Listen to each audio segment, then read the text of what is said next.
अब इस क्वेश्चन पे हम देखते हैं, जैसे ये क्वेश्चन हमारे पास कौन सा है, figure show a 3R tube in which a liquid is filled up to level of height L, ठीक, it is now rotated in angular frequency omega about an axis passing through RB. The angular frequency omega at which level of liquid of RB becomes 0, ठीक। तो questions पे ऐसा बोल रहा है कि मेरे पास पहले फ्लूइड भरा हुआ था सभी साइड से, तो क्वेश्चंस पे ऐसा था कि ये ओमेगा ए बी और सी तीनों का लेवल ऑफ हमारे पास कैसा था, 3 ऑफ सम का, all three arms have same fluid level, ठीक। बट इसको ऐसा रोटेट करना है जिसके कारण ये जो ओमेगा है ये दोनों में क्या हो जाना चाहिए, डिस्ट्रीब्यूट हो जाना चाहिए, इधर भी डिस्ट्रीब्यूट हो जाए इधर भी डिस्ट्रीब्यूट हो जाए और इसकी वैल्यूएशन कितनी हो जाए, 0। मतलब अगर इसमें फ्लूइड ऑफ पहले एल लेवल पे था तो अब इसकी एल बाई ऑफ 2 दूसरी साइड चली जानी चाहिए, एल बाई 2 हाफ दूसरी साइड चली जाएगी, ठीक। तो चलिए इस पे देखते हैं कि इसकी वैल्यूएशन ऑफ हमारे पास कितनी है, ठीक है। इसकी साइज थोड़ी बड़ा,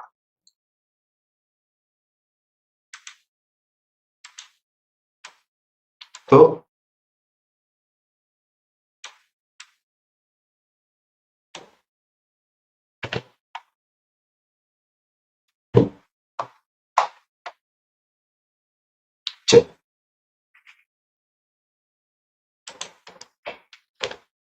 देखते हैं इस पे कैसा हो, ठीक। देखिए अभी नॉर्मल कंडीशंस पे इसकी लेंथ एल, मतलब अगर इसकी जो फ्लूइड है अब जब ये रोटेट कर रहा हो ऐसे दोनों एक्सिस के रिस्पेक्ट में ऐसा ही रोटेशन होगा बीच के पॉइंट से, अगर ऐसा हुआ तो इसकी फ्लूइड दोनों डायरेक्शंस पे मूव करेगी, ठीक। अब एक्चुअल में जब ये फ्लूइड मूव कर रही है तो आप देखो कि जब ये रोटेशंस ऑफ दे रहा होगा तो इस कंडीशन पे होगा क्या,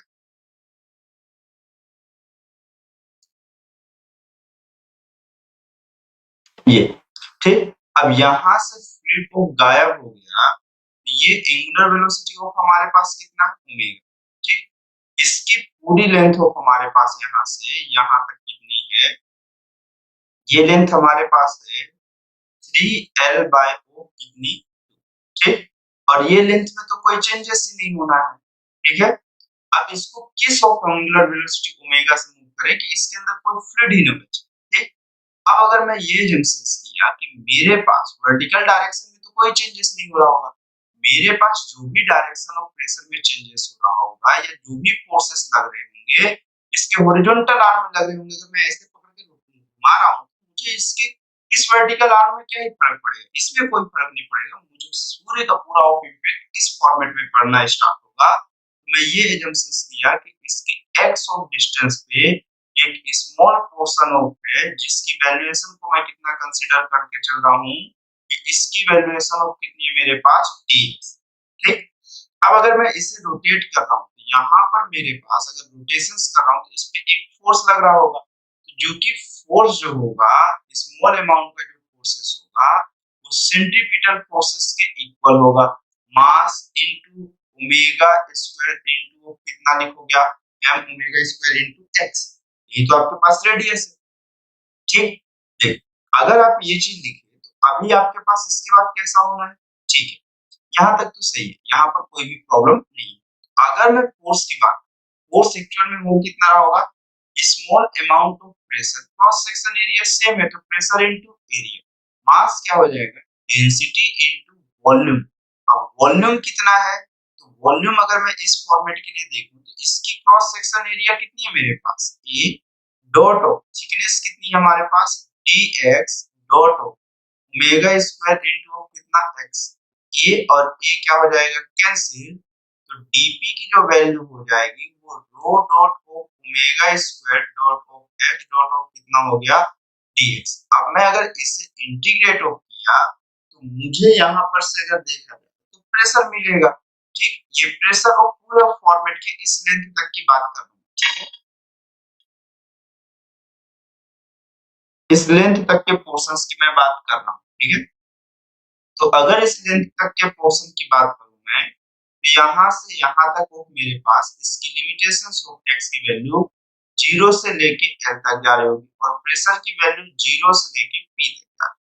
तो इस पॉइंट का जो प्रेशर होगा, यहाँ से यहाँ तक के लिए पॉइंट ऑफ ए का जो प्रेशर होगा, उतना ही प्रेशर इधर से भी होगा। तो बस मुझे यही कैलकुलेट करना है। तो प्रेशर ऑफ की जो वैल्यूएशन है, ये रो ओमेगा कांस्टेंट है, ये x स्क्वायर बाय 2 हो जाएगा और लिमिट 0 से लेके कहां तक है, L तक।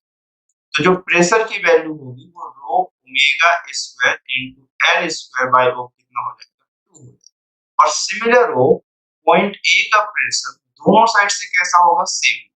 तो अगर मैं यहाँ पर एटमॉस्फेरिक प्रेशर को कंसीडर नहीं कर रहा हूँ, तो मेरे पास कितना जो प्रेशर होगा इस साइड से, तो वो कितना होगा, density of water gravitational acceleration into height of कितना हो गया हमारे पास 3L/O। तो ये पॉइंट का जो ये प्रेशर ऑफ काउंटिंग में किया हूं, तो इसकी वैल्यूएशन ऑफ रोटेशंस के कारण due to rotation horizontal surface पे कितना है, rho omega square L square by 2 is equal to rho g into 3/2 into कितना L।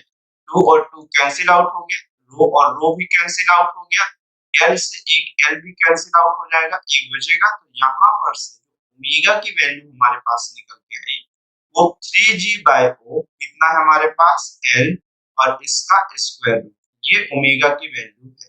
ये ओमेगा की जो वैल्यू निकल के आई आपके पास स्क्वायर रूट 3G/O कितना हो गया, ऑप्शन नंबर कौन सा करेक्ट हो जाएगा, सी करेक्ट हो जाएगा। ठीक, फिर नेक्स्ट क्वेश्चन पे चलते हैं हम लोग।